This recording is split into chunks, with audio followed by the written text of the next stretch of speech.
Sir ये गाड़ियों का शौक है और ये सरकारी नहीं है, ये मेरी अपनी है बुलेट प्रूफ है। तो ज़्यादातर मैं नंबर आप 888 क्यों लगवाते हैं? सर 888 और 444 ये 2 नंबर मुझे पसंद हैं, तो ज़्यादातर 888 मिल जाए तो सबसे बेहतर है। वो एक गाड़ी की पहचान हो जाती है, कुछ ख़ास वजह नहीं है।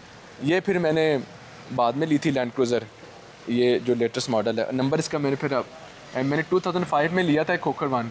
अब उसके 20 साल के बाद जब सीएम साहब ने दोबारा स्कीम खोली तो उनके अपनी ही कबीना का सबसे पहला कस्टमर मैं भी था जब मैंने ये जो वैनिटी नंबर्स खरीदे थे। कितने की गाड़ियाँ होगी दोनों? ये भी 4-5 करोड़ की होगी, बुलेट प्रूफ है। ये 7 करोड़ की होगी, लेटेस्ट मॉडल है। अच्छा, ये कौन सी गाड़ी है? सर ये गाड़ी है 96 मॉडल है। वो मेरी गाड़ी का शौक है, जरूरी नहीं सिर्फ महंगी हो। हाँ, तो ये सिर्फ 23,000 किलोमीटर चली है। अच्छा, 96 मॉडल है और सिर्फ विंटेज कार है। ये लैंड क्रूजर्स को हमें सबको शौक है क्योंकि वो हमारी हल्के में भी चलती है। हर तरह की गाड़ी का मुझे शौक है, जिसकी वजह से मुझे डांट भी बहुत पड़ती है, बहुत ज़्यादा। अच्छा। ये पैसे बहुत बर्बाद करते गाड़ी में। फिर ऑफ रोडिंग के लिए मैंने ये दुबई से मंगवाया। ये कितने की होगी? ये सर 5 करोड़ का होगा। ये जो BMW है ये मैंने 2015 में ख़रीदी थी। अच्छा। ये 2017 में ख़रीदी थी शायद। ये अभी यूज़ हो जाती है।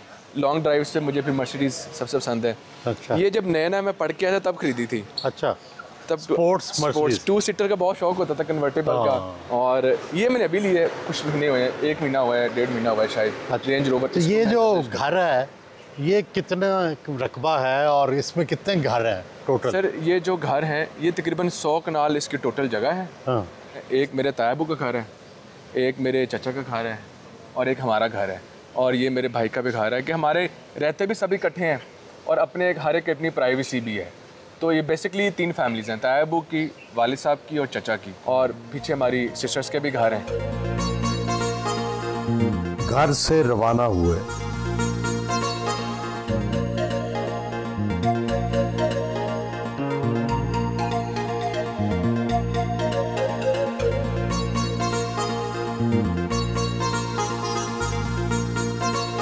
रायविंड में इंटरलूप टेक्सटाइल मिल पहुंचे। इंतजामिया ने इस्तकबाल किया। फैक्ट्री में काम करने वाले मजदूरों को मरियम नवाज राशन कार्ड की सहूलत फराहम की जा रही थी। असल में ये जो मरियम नवाज राशन कार्ड है ना, हाँ। ये है लाखों की तादाद में पूरे पंजाब में। हाँ। अब एक एक शख्स को अपने पास बुलाते दफ्तर में तो इसकी रजिस्ट्रेशन में सालों साल लग जाते। हाँ। मकसद ये था कि हम स्टार्ट करें हमारी जो बड़ी बड़ी फैक्ट्रीज़ हैं पूरे पंजाब के अंदर, उसके अंदर फिर हम अपनी टीम्स को, यहाँ पर बैंक ऑफ पंजाब की टीम में से कौन कौन है और यहाँ पर हमारी लेबर मिनिस्ट्री की टीम से कौन कौन है, 2 अदारों की हमारी टीम्स हैं। यहाँ पर सर ये इनको इलेक्ट्रॉनिक ये जो हमारे कार्ड्स हैं ये दिए जाएंगे, साहब इनके बायोमेट्रिक सिस्टम हो जाएगा ताकि कोई नकली ना बने। और फिर इस तरह ये है कि फिर एक तो फैक्ट्री के अंदर ये फ़ायदा, जैसे जैसे वर्कर्स को टाइम मिलता है वो अपने रजिस्ट्रेशन कर लेते हैं। इनको क्या मिलेगा इस राशन कार्ड से?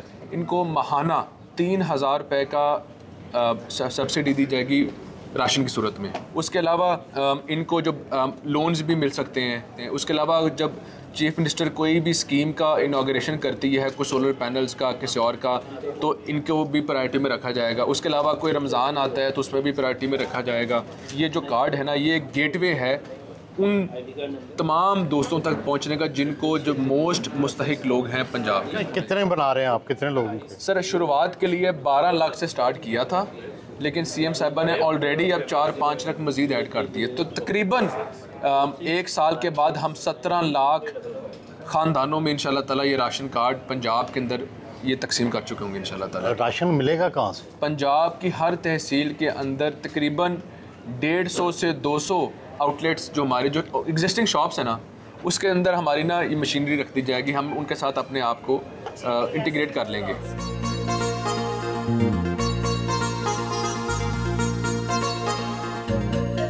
जिंदगी फूलों की सेज पे गुजरी, क्या कभी गर्म हवा को भी महसूस किया? बिल्कुल किया। असल में पहली बात तो ये उम्मीद नहीं की थी कि गर्म हवाएं भी ज़िंदगी में होती हैं। शुरू से मौजों में रहे, ऑपोजिशन के दौर में बहुत मुश्किलें देखी, और बल्कि इतनी मुश्किल देखी जब घर गिरे हमारे ऑपोजिशन के दौर में, हमारी बहनों घर दिखे, तो वो हमारे लिए दुनिया ही और थी कि ये क्या हो गया, ऐसा भी हो जाता है, हुकूमतें भी कभी गिरती हैं, कभी ये भी होता है। तो ये चीज़ कभी भी नहीं देखी थी। तो एक ही साल में आपने 2 शादियाँ कर ली, एक कनाडा में, एक लाहौर में जी। ये पहले तो इतना मुश्किल और मुतज़ाद फ़ैसला कैसे हो गया? ये हादसा था या प्लान था? मेरे ख्याल में कुछ ज़िंदगी में हादसे भी ऐसे होते हैं जो प्लान्ड ही होते हैं, तो लेकिन अल्हम्दुलिल्लाह मैं ये समझता हूँ कि हर चीज़ जो है बड़ी खूबसूरती से हुई। कुल कितने बच्चे हैं? और पहली शादी तो ज़ाहिर है फैमिली में हुई, दूसरी फैमिली क्या मोहब्बत की शादी है और किस तरह हुई मोहब्बत?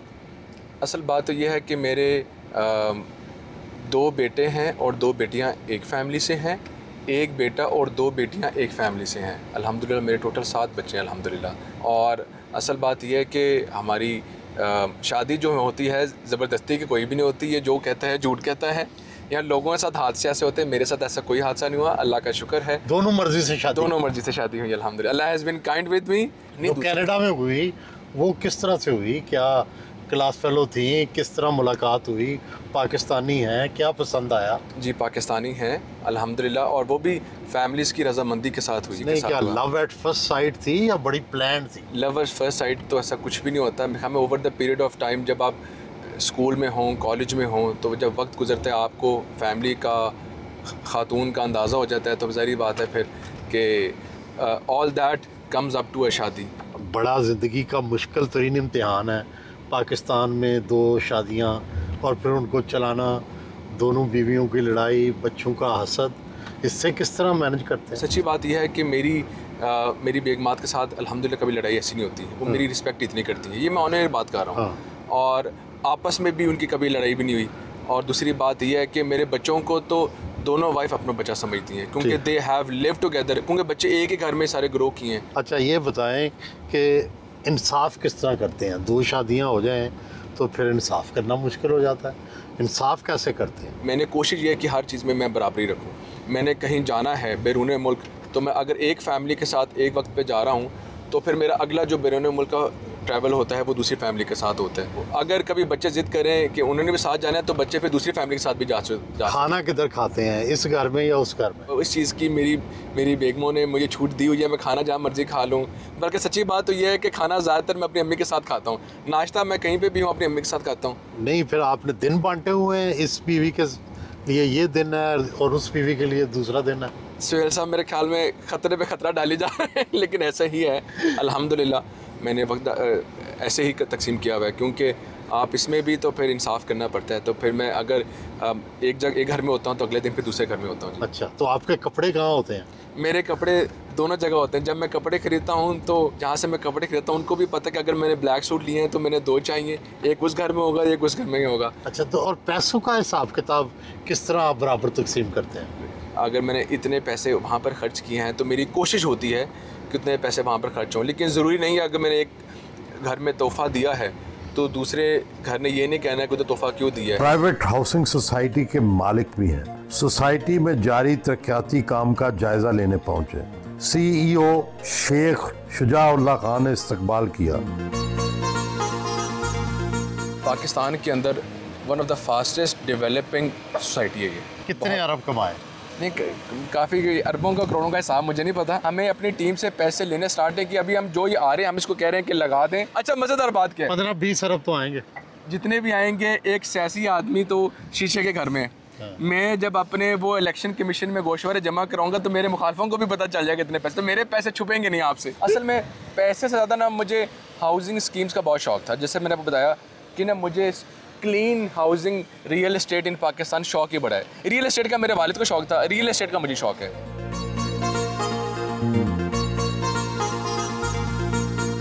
मुल्तान रोड पर नवाज शरीफ सोशल सिक्योरिटी अस्पताल पहुंचे।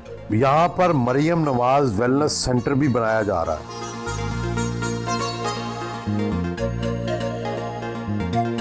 हमारा सर ऐसा कोई भी काम नहीं है जो बगैर टाइमलाइन के हो। मरियम नवाज साहिबा की स्ट्रिक्ट इंस्ट्रक्शंस है कि कोई भी काम करना है टाइमलाइन से करना है। अब ये देखें, हमारा ये रहमतुल आलमीन की बारी आ गई। जी सर, इनकी सर फ्रंट एलिवेशन जो है सब 90s का बना हुआ, तो ये हम सारी इसकी स्ट्रेंथनिंग भी कर रहे हैं और सर इसकी हम ब्यूटिफिकेशन भी कर रहे हैं। रहमतुल आलमीन इंस्टीट्यूट ऑफ कार्डियोलॉजी का दौरा किया, ICU का दौरा किया। यहाँ मुल्क भर के मजदूरों का मुफ्त इलाज किया जाता है। ये ICU में ना, ये सर तमाम अपने बाकी सरकारी जो हमारे हॉस्पिटल्स हैं ना लेबर के, सब में ऐसा कॉन्सेप्ट होगा। 5.5 बिलियन रुपीज़ की जो इक्विपमेंट है 5.5 अरब रुपए की वो 1 साल के अंदर हम परचेज़ करने जा रहे हैं। सारी मशीनरी अपग्रेड कर रहे हैं।